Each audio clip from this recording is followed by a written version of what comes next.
Бүтүндөй министрликтин аброюна ал тургай жогоруда белгилүү.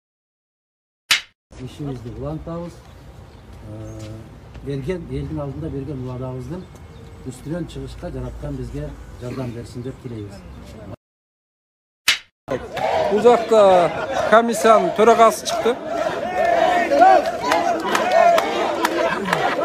Komisyon төрағасы çıktı. Söz verelim.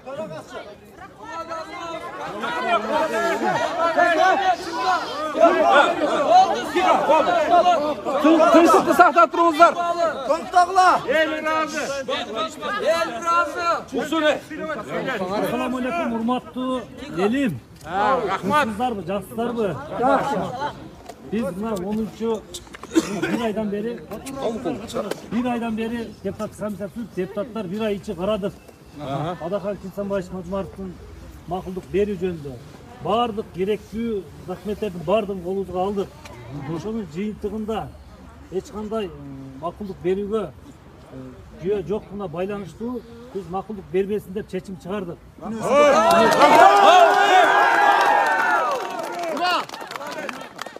Mana ошондой эле бүгүн жетишип жалпы жыйынга алып чыктык. Жалпы жыйында 68 депутат колдоп берди.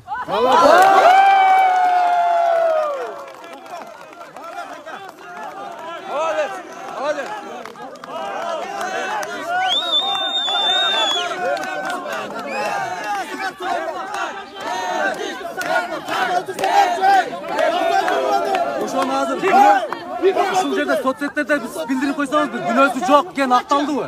Биз Adakan Кенсанбаевичка коюлган ошол каралган статьялардын бардыгын карап чыктык.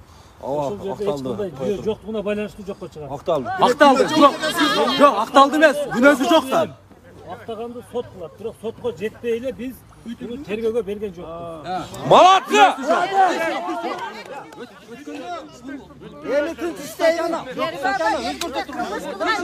Бул биринчи статьяны сиздер карадыңыздар, экинчи статья каралабы, каралбайбы? Бардык статьяда эч кандай жөө жок. Күнөөсү жок. Ура! Айбека. Adakan Кенсанбаевичтен сабак алып, ошондой депутат болсоң эл колдойт. Айбека бир суроо сизге. Биринчиден калыс чечим чыгарып бергениңизге рахмат. Биринчиден депутат комиссияда төрага болуп иштеп, ошол жерде калыс чечим чыгарганга рахмат. Ушу элди көрүп, билип, анан өзүңөр дагы туура эмес кетип аткан иш боюнча калыс чечим чыгарганыңыз үчүн рахмат. Азыр депутаттар 68 депутат колдоп берди деп атпайсызбы? Ошол депутаттар колдоп берди. Эч кандай тергөө амалдары жүрүшпөйт. Туурабы? Силер уруксат бербедиңиз. Рухсат берүүгө эч кандай тарткан.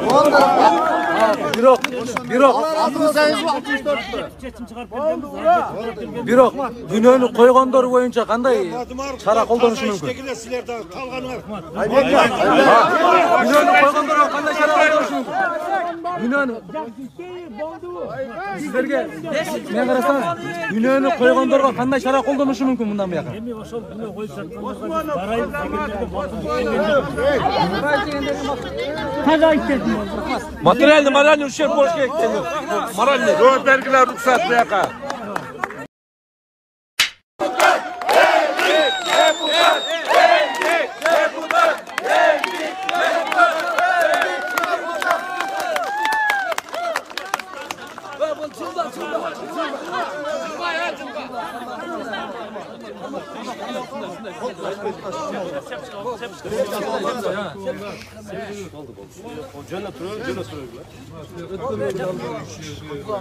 Kolda koşultup, toplu tüzüğünler jüntülken. Ne oldu deputatlarga çeşim komissiyadan çıkarıp turup, bugün kündü, cevap deputatları Adakan Kенсанбаевичка kılmış işi boyunca baş tartıştı.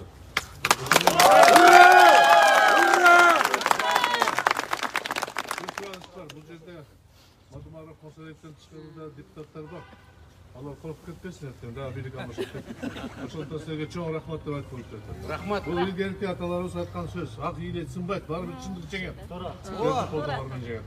Мындан ары да биз күрөштү уланта беребиз. Таза жол менен кандай туура эмес болсо оңдоп, жардам керек болсо жардам бергенге даярбыз. Ушундай ынтымак менен кетсек, мен ойлоп атам, кыргыз элин ишин бирге сакташыбыз керек. Ошондо силерге чоң рахмат. Бул жерде туулган күнүнүн үстүндө болуп калыптыр. Туулган күнү башка берек берет.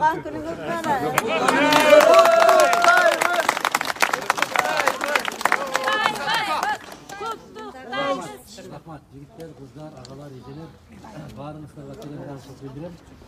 Ben özü negizi moğumda dişi toktop, jigalgan umuydu köp emne kılbayım var. Biz özümüz geldik. Menin ustazım kim bolğanını bilesizler. Oşo ustazdın balası var degen bat boldu. Uşunday nерселерге болгондо өзүм үчүн бир нерсеге жүгүргөндө өтө ыңгайсыз экен. Бирөө үчүн күрөш аябай жеңил экен, жакшы экен да. Мен ошондой деп келдим. Анан бүгүн көптөн бери айтылып жаткан, нечен жылдардан бери айтылып жаткан нерсе далилденди. Факт ушундай болду. Мен азыр жогорку кеңеште сессияда да айттым. Баарыбызды жараткан колду оомат жалган жалаадан сактасын. Эч качан эч кимдин башына мына ушундай бир жок жерден жалалар жабылбасын.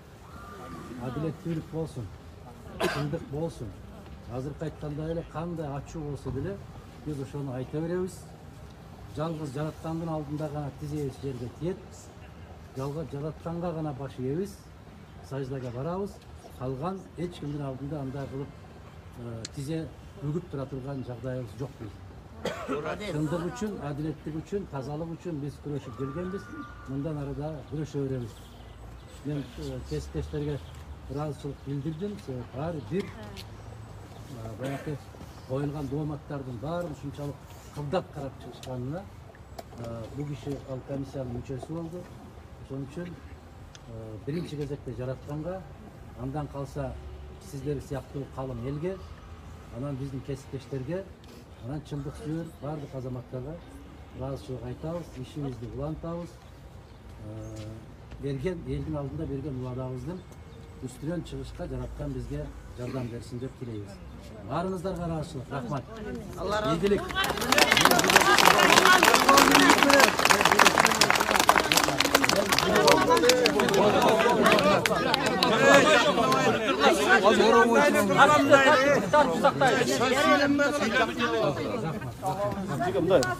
Şahit etesiniz. Büyük duruyoruz. Ошону айттым, Мирлан боюнча да. Мирлан менен да сүйлөшөлүк. Экөөбүздүн айыл маселебиз бир күндө 1 саатта ойлоп чечилет. Ийгилик. Жакшы. Тугандар баарыңыздар келгенге көрүшмө мүмкүн эмес. Бир аксакал бата берсинчи бала. Кел бала. Бата берсин. Аксакал бирөө бата берсин. Çoğalaylık. Algana çoğalaylık aksamal. Ey. Çoğalaylık aksamal. Bizde bu zakta daha güç şutat daha. Şimdi bir prosedür var.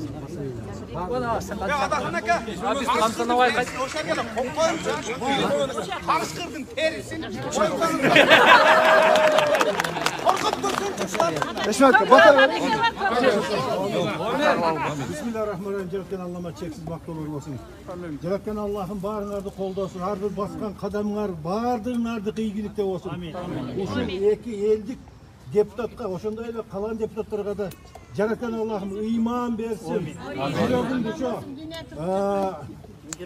Haramdan alыс кылып, адалдык менен жалаң адам менен жашоого чакырсын. Ыйман, тазалык, мыйзамдын üstünde gana işlesin. Жараткан Allah'ım daim nazarını salsın, mehrimin töksün. Жараткан Allah'ım emne tilese tilegin Allah'ım öldü.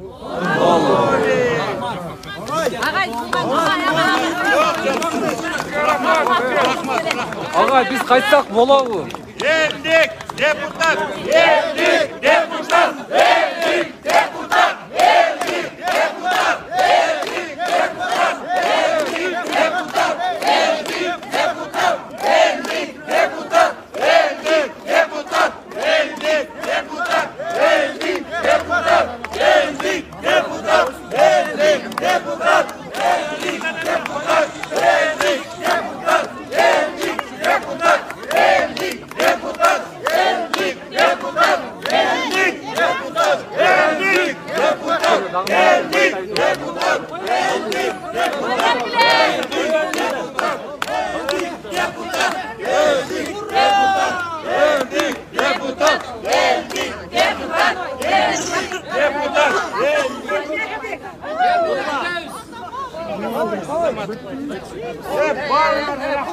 Bardığınızlarga rahmat.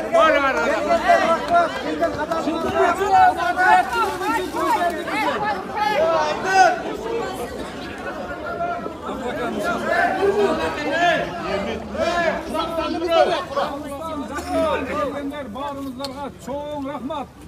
Buna çındık cengi. Sizler çındık sizlerge çoğun rahmat. Саламатсыздарбы, урматтуу депутаттар, кадырлуу эл өкүлдөрү. Эң алды менен кече жакында эле белгиленген мамлекеттик туубуздун 30 жылдыгы менен куттуктап кетүүгө уруксат этиңиздер.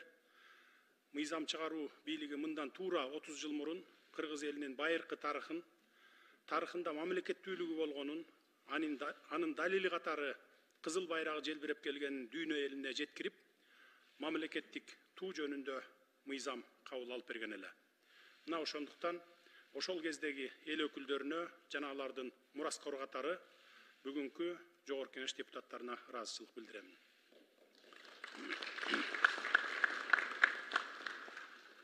Ошону менен бирге депутат айымдарыбызды дагы кечеги аялдардын эл аралык күнү 8 март майрамы менен чын жүрөктөн куттуктаймын.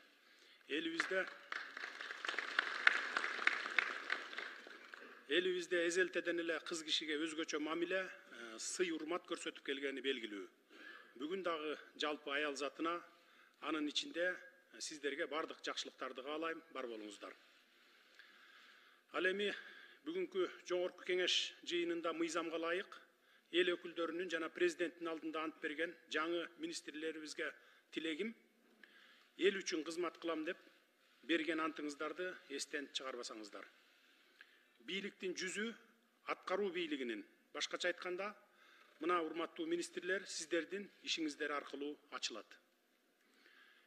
Ишеним артылып, бүтүндөй бир тармактын жүгүн тартам деп иштөөгө белсенип келген соң, бул милдетти аткара албасаңар, мамлекеттин жалпы ишине жооптуу катары мага, президентке, анан силерди ишти жөндөп кете алат деп макулдугун берип, шайлап берген мыйзам чыгаруу органына сөз тиет. Эл тараза, эл сынчы дегендей, иштеген ишиңер, тарткан жүгүңөр, элдин элегинен бат эле эленип байкалып калат.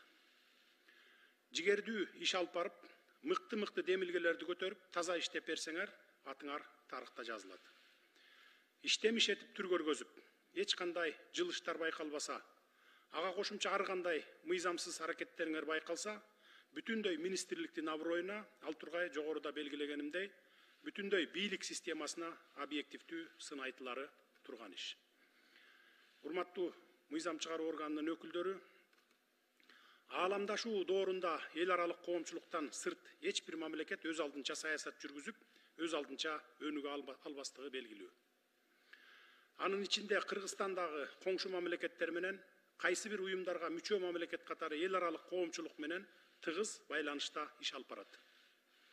Бүгүн дүйнө жүзүндө өнүгүү процесстери ушундай тез ылдамдык менен бара жатканына күбөбүз. Коронавирус пандемиясынан кийин өнүккөн мамлекеттердин экономикасы дагы пандемияга чейинки деңгээлге али жете элек.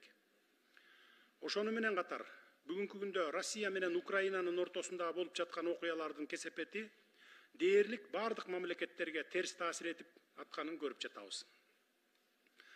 Кыскасы, дүйнөлүк деңгээлде соода экономикалык, коопсуздук, алака катыш жана башка чөйрөлөрдө абал кыйын. Айрыкча акыркы күндөрдө эл аралык жагдай жана дүйнөлүк рыноктогу кырдаал кескин курчуп баратат. Буга баам салып байкап турасыздар өзүңүздөр. Албетте биз кичинекей эле өлкөбүз, биздин согушту токтотуп коюуга таасирибиз деле жетпейт. Ошондуктан биз калыс өлкө болушубуз керек. Доллардын кунунун көтөрүлүшүн, күйүүчү майга карата баанын жогорулашын, азык түлүктүн баалары да барган сайын өсүп жатканын элибиз менен чогуу баштан өткөрүп жатабыз. Ушундай кыйчалыш убакта бизге эң оболу ынтымак керек болуп турат. Ынтымак бар жерде ырыс бар деген накыл кеп бар элибизде. Бизге капшабы тийип жаткан сырткы таасирлерди жумшартуу максатында бийлик бутактарынын жасаган иши менен айткан сөз айкалышып, бир багытты көздөп, бир муштумга бириккендей иш алып барышыбыз абадай зарыл болуп турган чак. Мен өткөндө министрлер кабинети тарабынан жогоруда тизмектелген каатчылыкка каршы иш-чаралар планы иштелип чыккандыгын айттым эле.